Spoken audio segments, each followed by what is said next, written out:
آج سے مرد اور عورت کے لیے جانتے ہو کہ سب سے بڑی آزمائش کیا ہے؟ یہ آزمائش وہ نہیں کہ کوئی عورت آئے اور کسی مرد کو لبا کر چھین لے، کیونکہ کوئی مرد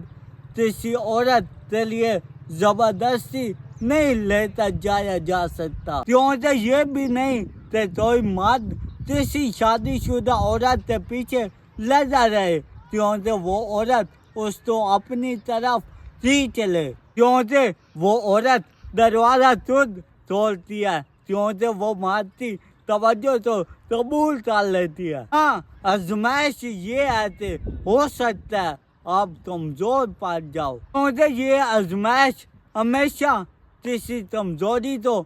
نشانہ بناتی ہے جو پہلے سے اندر موجود ہوتی ہے۔ یہ آزمائش انسان کو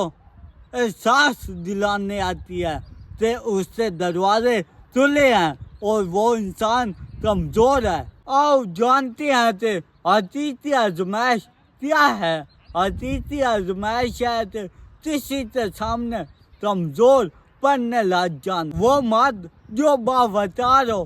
وہ مرد جو کسی کام کے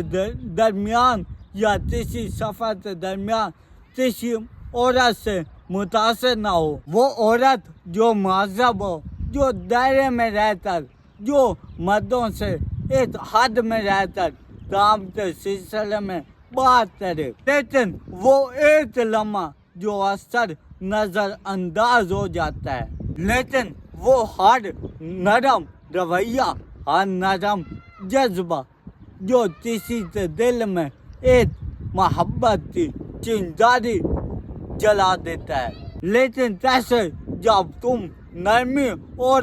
ہمدردی کے الفاظ کہو تو اس کے دل میں ایک محبت کی کیسے پیدا ہو سکتی ہے؟ جب تم کسی کو ایک خاص توجہ دو تو وہ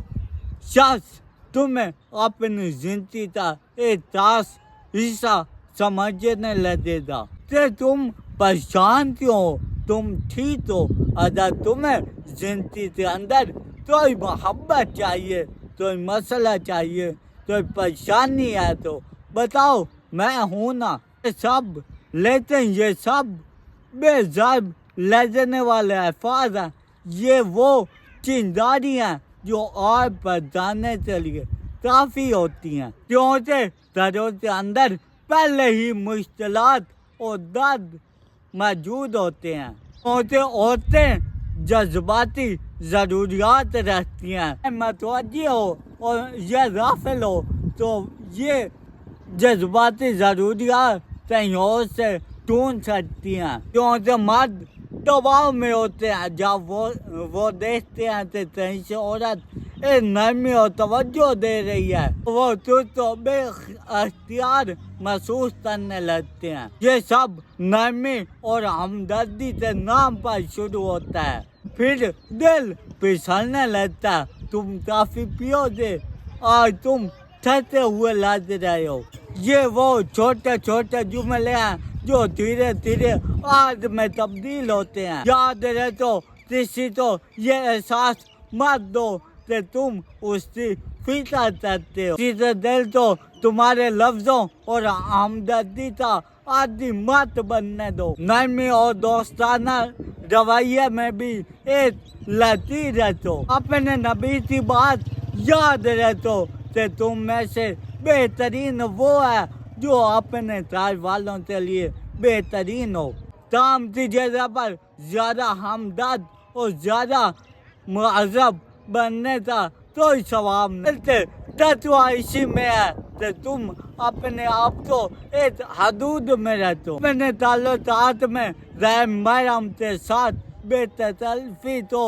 کم کرو، اپنی بات چیت میں نرمی کو کم کرو، کیونکہ شیطان بہت چلاک ہے، کیونکہ وہ قدم بے قدم لے جاتا ہے جب تک تم جیتتے نہیں، کیونکہ وہ بہت چلاک ہے۔ تمہیں احساس بھی نہیں ہوتا کہ تم خطرے میں ہو، اور نہ ہی تم خود کو دن